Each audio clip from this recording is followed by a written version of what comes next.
Hey guys, you're tuning into the Mina B Podcast.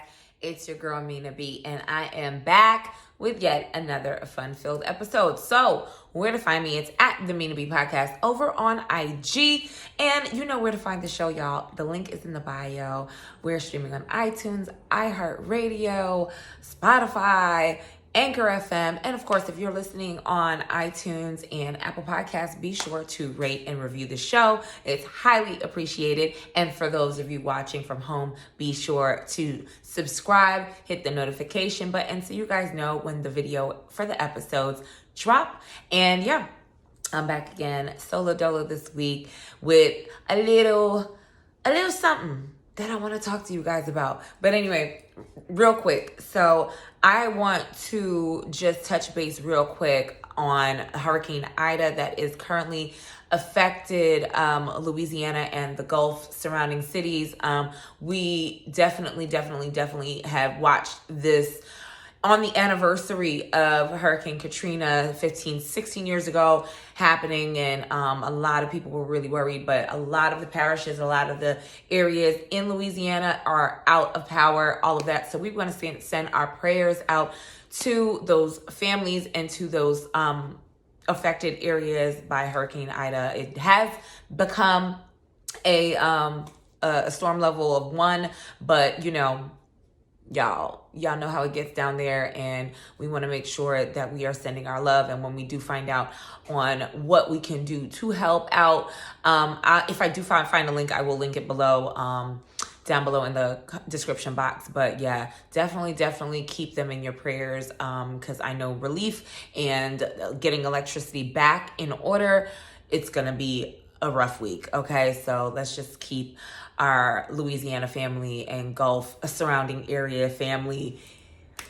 in our prayers, because I feel like they go through this so often, and it's just like sad. You know what I'm saying? That you have to deal with natural disasters at the magnitude that we are dealing with them. So yeah, make sure to keep them lifted. Okay, but it's a really interesting time. So Kanye West. Let's get into it.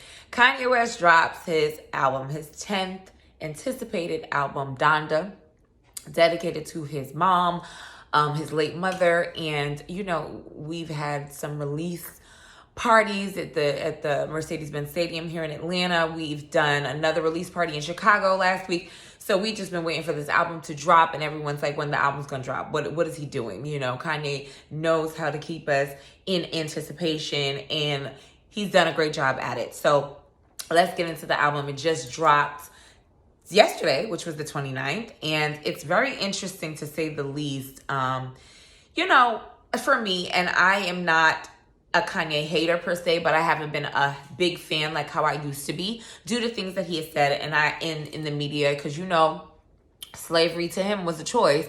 His friend and buddy, President Trump, all of that, it definitely has rubbed the Black community the wrong way. Has not affected his Adidas sales whatsoever, as far as the Yeezy, line of sneakers and shoes are concerned. It has definitely upped the ante and made him a billionaire. Let's be crystal clear about that. Kanye's a genius. We'll never take that away from him.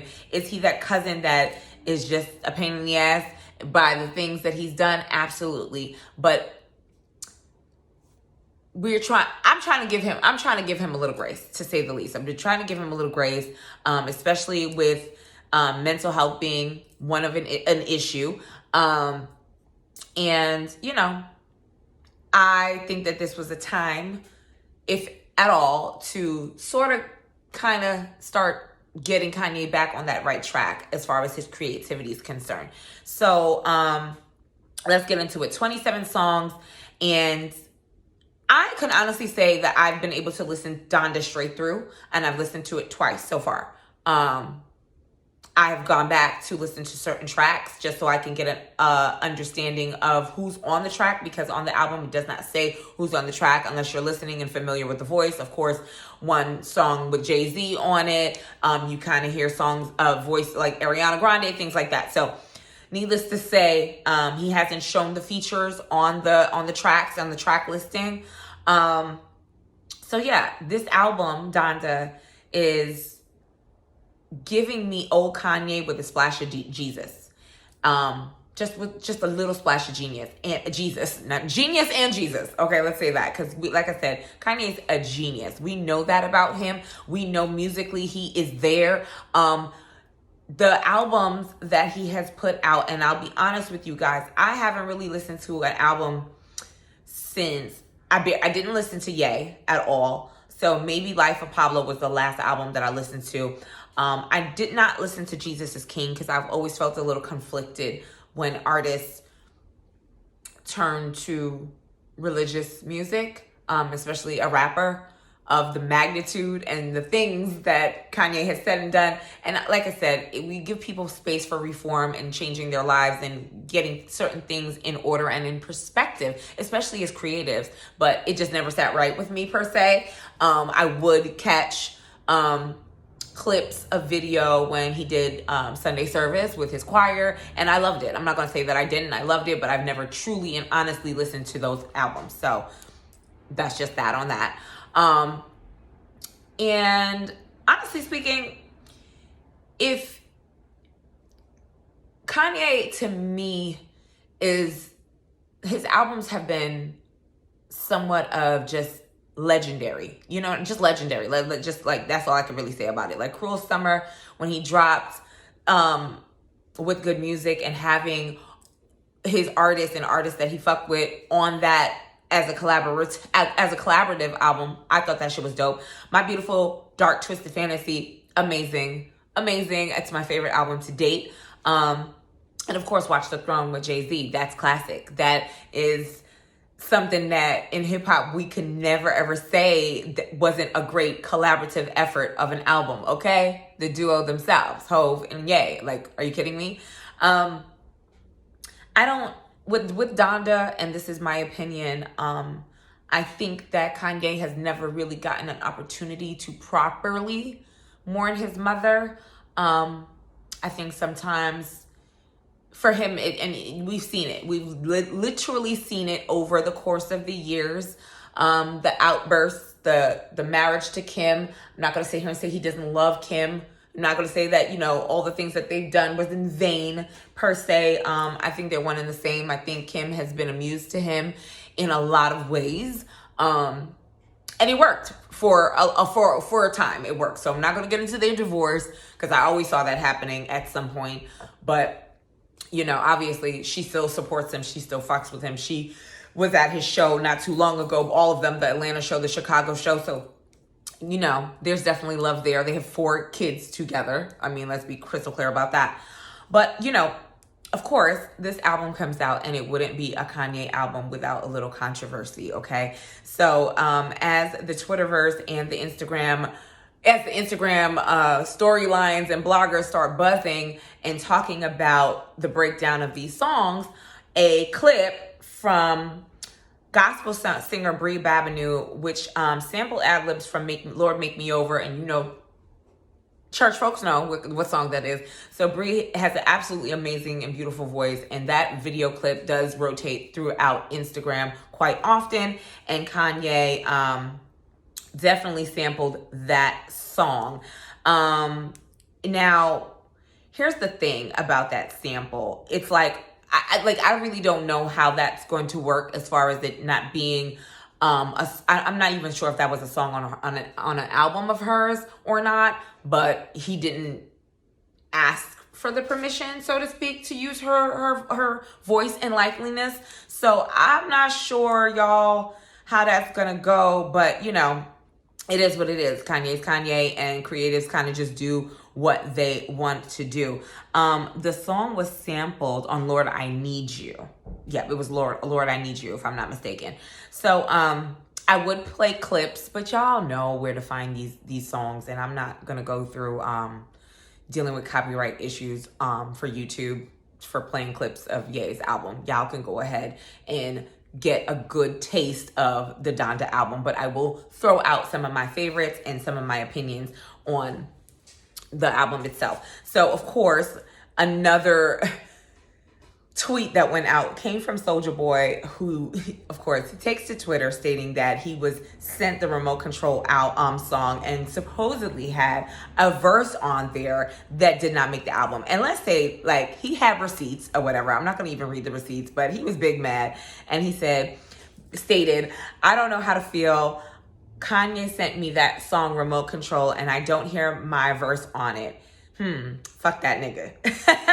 And, you know, it's just like, it is what it is. Ye went and took weeks to finish that album when it was supposedly first to be released. And it kind of like, it's, you know, I think he really wanted to perfect it. I think he really wanted to give a great effort being under the scrutiny and being his 10th album. Like, it's a big deal. So not to shit on Soulja Boy or anybody else for that matter, but I think what I've heard from this album, I think every placement, every contributor, every guest spot on that album is perfect. Period, point blank. I think that's how it was meant to be. So the songs, there's 27 songs. So I'm not going to sit here and be like, yo, I went and listened to each one and went through each one. But the ones that stood out to me the most, definitely, I would definitely say, first and foremost, of course, I was looking for the Jay-Z feature. So I got that from the song Jail. And of course, Hov said in this song that this may be the return of the throne. And that this may be the return of the throne. That's one of the lines. And I was like, a Watch the Throne 2 would be so great for the culture. I'm just happy to see that Hov was even on a song with Kanye right now, because they have not been in the best space as friends and over the years. And I was kind of happy that he jumped on there and he did what he had to do with his brother Kanye. Because Kanye, we know, has the utmost love for Hov. I think he was hurt by a lot of the things that transpired between them. Not going to his wedding, and Hov and B having their marital issues at a time when Kanye needed him, like things like that. So, you know, I'm happy that they got to do a song together on this, and I would be totally open and totally down for Watch the Throne 2. So, needless to say, Selena Johnson is on the album, Fabio Foreign, Playboy Cardi on Off the Grid. Off the Grid is my second favorite outside of Jail. So that Off the Grid is a banger to me. So he also has Lil Baby The Weeknd on Hurricane, which is pretty good as well. Baby Keem and Travis Scott. Don't know who Baby Keem is. Maybe y'all can let me know who that is. But Praise God, they were on Praise God. Praise God is pretty cool as well. What's another one that I liked? I did like Junior and Junior Part 2 or Junior 2. That was good. Those two songs are good. So he has these Part 2s like Okay, Junior, and there's another song that has a Part 2 on there as well that I think is pretty freaking dope. Jesus Lord, and yes, I think Jesus Lord, and there's a Jesus Lord 2. Is there a Jesus Lord 2? I forget. Did I note it here? Yes, I did. I did note it here, and I'm going to elaborate on something that is on that song. So, and of course, he threw in Pop Smoke on Television. So I like that a lot. It's kind of interesting, though. I will say it's kind of interesting listening to, and I may be reaching. So on Lord, I Need You, you kind of hear him talking about a couple of things. And I was like, this sounds like Kim, their relationship and the divorce. But then there is another song that I thought he was kind of throwing jabs just a little bit.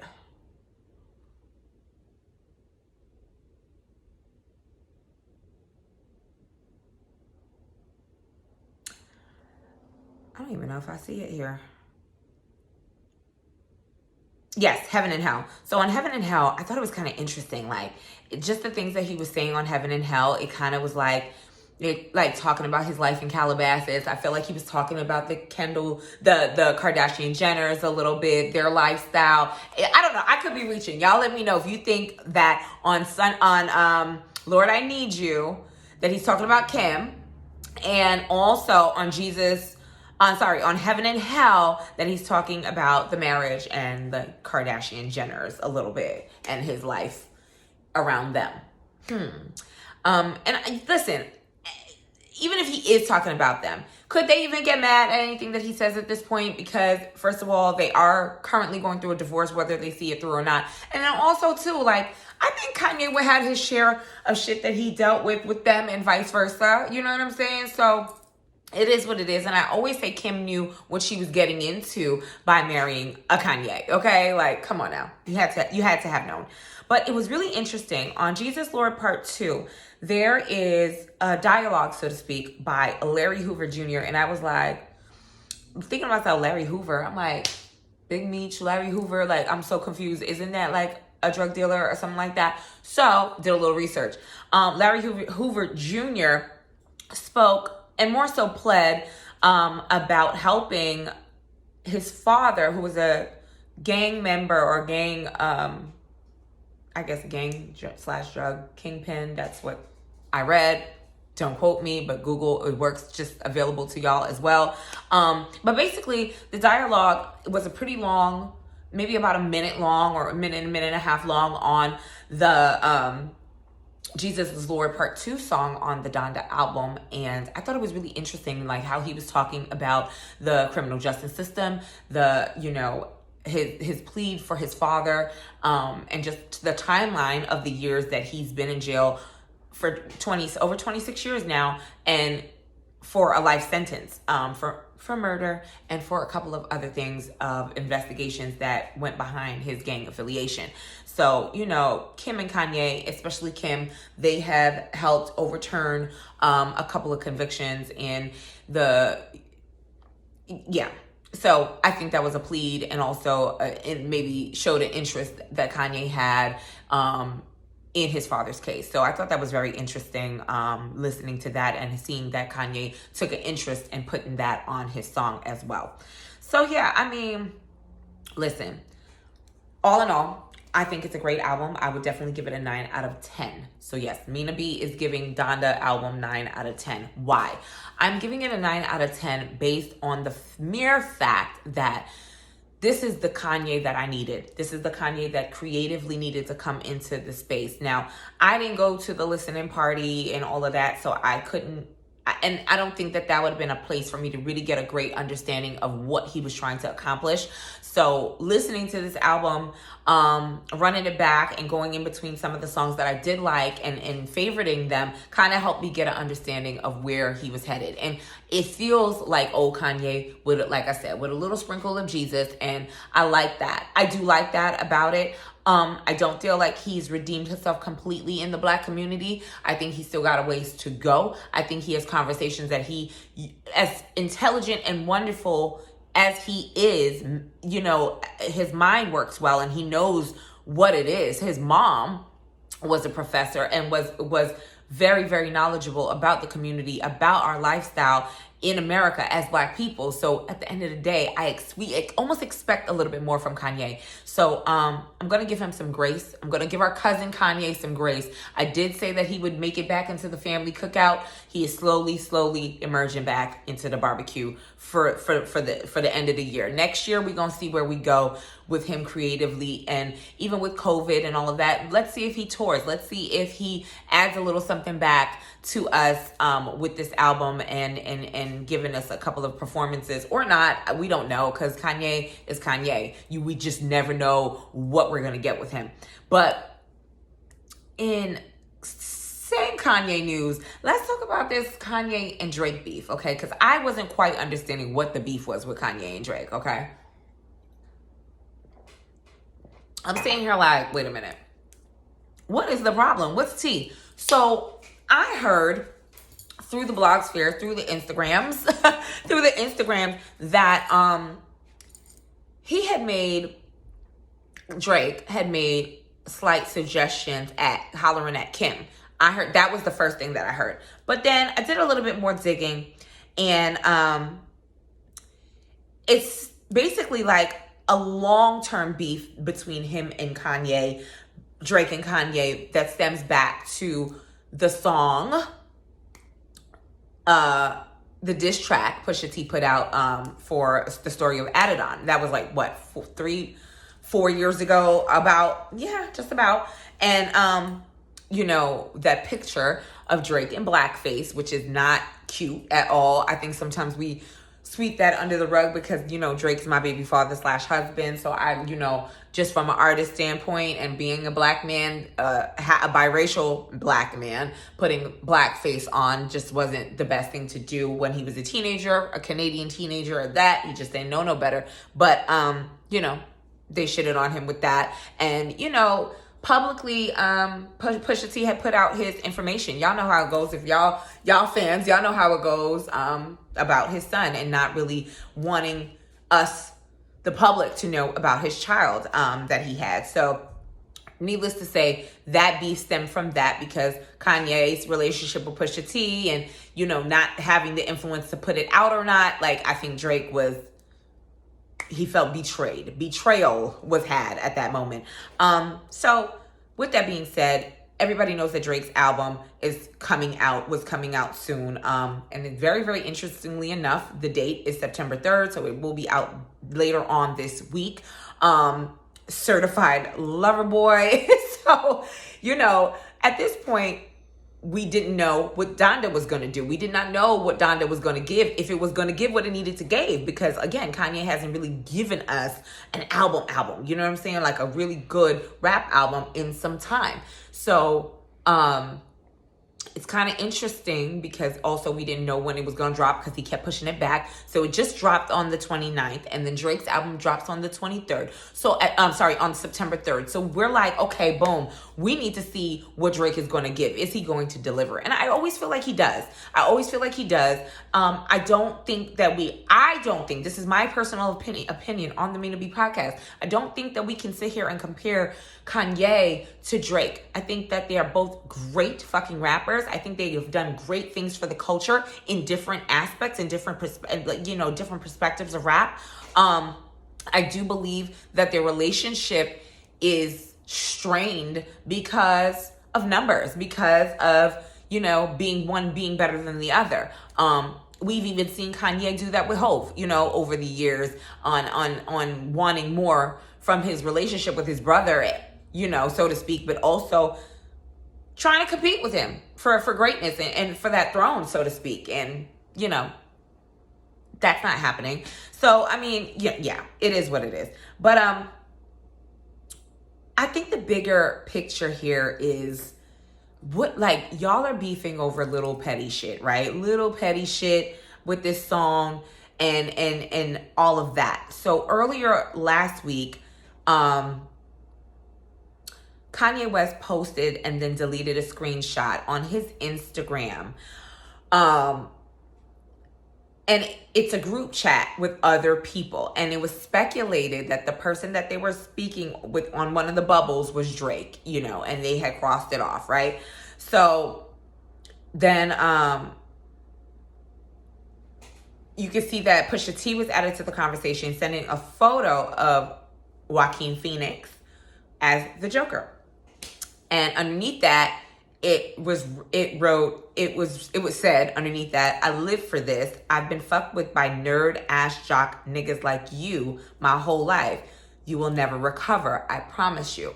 So I'm like, y'all, is it a little deeper than that? What is going on between those two? I really think that, I think in my personal opinion, put aside all this Pusha T shit, between all of them, between the three of them at this point, I think something had to have happened with a woman. And I really feel like it was Kim. Like maybe something was said about Kim. Please, somebody let me know. Because I'm like, y'all taking it too far. So then, last week, so that had happened. That happened, well, actually, it doesn't even say when that happened with the whole screenshot thing, but I did see it floating around Instagram. And then, of course, last week, I see that there's an Instagram post with a screenshot of a map taken on Kanye's phone of Drake's location, his home in Toronto, and it was deleted thereafter. It's like, bruh, what are y'all doing? Like, it was kind of funny, but at the same time, it was just like, well, like, are y'all doing this for album sales? Are y'all doing this to like create, a fake tension? Or is there something going on between Drake and Kanye that we just are not privy to? I'm like, listen, if y'all are insiders, please let me know. Please shoot me a DM at the Mina B Podcast. I need to know the tea, because this gets more and more interesting. And I really think that this is a little bit deeper than we know of. Or am I reaching? Let me know if I'm reaching in the comments below. So anyway, I guess in Kardashian news. So I have realized that Black women on Instagram and TikTok and Twitter are in love, absolutely in love with Kourtney Kardashian and Travis Barker's relationship. We love to see it. Now, Kourtney is the unproblematic Kardashian to me. She is the eldest sister of the clan, has 3 kids with Scott Disick. If y'all watched The Kardashians as long as it's been aired, y'all know that story.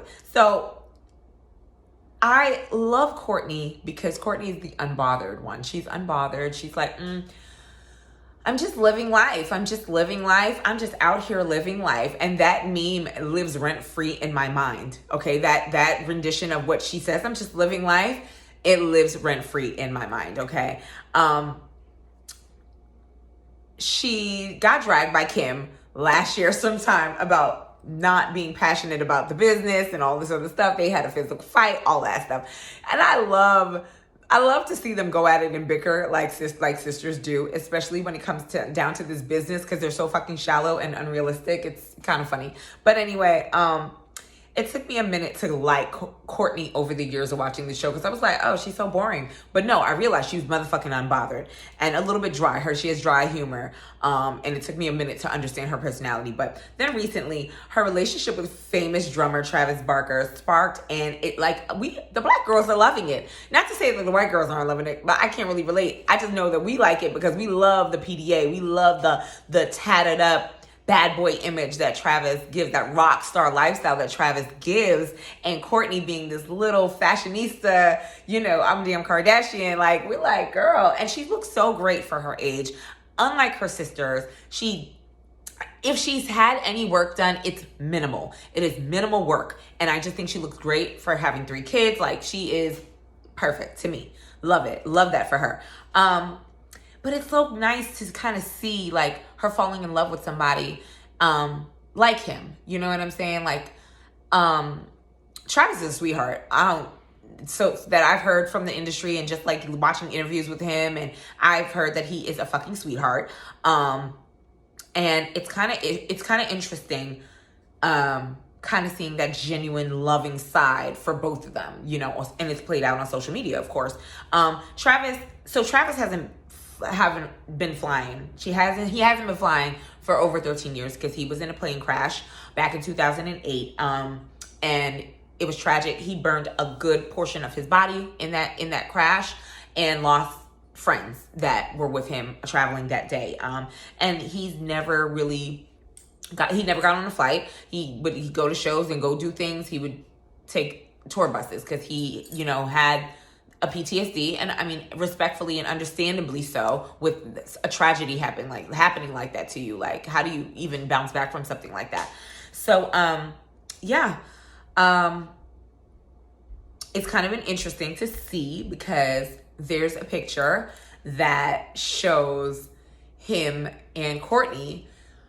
She's straddling him, holding him, and they're outside of the plane. So she gets on a private jet with them, with the family, to go to Cabo most recently. And then last week, they went on a flight to Italy to vacation. And I was like, wow, that kind of love to me. Like, we're breaking down our fears and we're getting past them, and we're working through our traumas and working through the things that we've been through together collectively. Like, celebrity or no celebrity, like, I love that. That's humanistic. That's love. You know what I'm saying? And I just love to see it. We love to see it. So, the picture alone outside of that plane makes my heart completely melt, okay? Like, this is the love that I want. That's the kind of shit that I want in my life, okay? So kudos to them. We love to see it.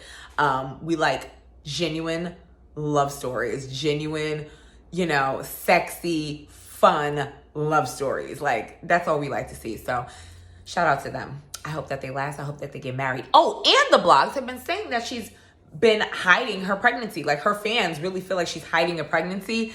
And we will see. We're going to let this unfold a little bit because she went and put a bathing suit on just so she could show. But girls that are tinier and smaller, more petite, they tend to not show for a long time. So we're going to see this play out, because if they do have kids together, like, I think that would be kind of dope. I'd like to see them get married. I'd love to see her get settled down, because that's not something that she was able to do with Scott because of a whole bunch of shit and drama. So kudos to them. We love that. So y'all, real quick. So it's cuffing season. Cuffing season, hey, is about to start. Y'all, it's about to be September. Like, where did 2021 go? Where did the time go? Why are we just now about to get into fall? I'm not understanding. But we see this meme every year, a list of the dates for cuffing season. So I'm going to run it back to y'all just so y'all could get a refresher, so to speak. So the scouting for cuffing season is usually between August 1st and August 31st. Drafting is between September 1st and the 30th. Tryouts, October 1st to 31st. Preseason, November 1st through 30th. Cuffing season is exactly between December 1st and January 15th. Now, let me tell you something. I would like to take that preseason out and just say cuffing season is between November and January 15th. The playoffs, I will say this, is between January 16th and February 13th. And that one championship day is February the 14th, because we want to know if we're going to make it to motherfucking Valentine's Day. Are we really fucking with each other that tough? Like, that is just what it is in this dating and relationship shit that we are constantly talking about and dealing with, right? Because, let's face it, dating is trash. But here's a couple of tips for cuffing season, okay, y'all? Be practical.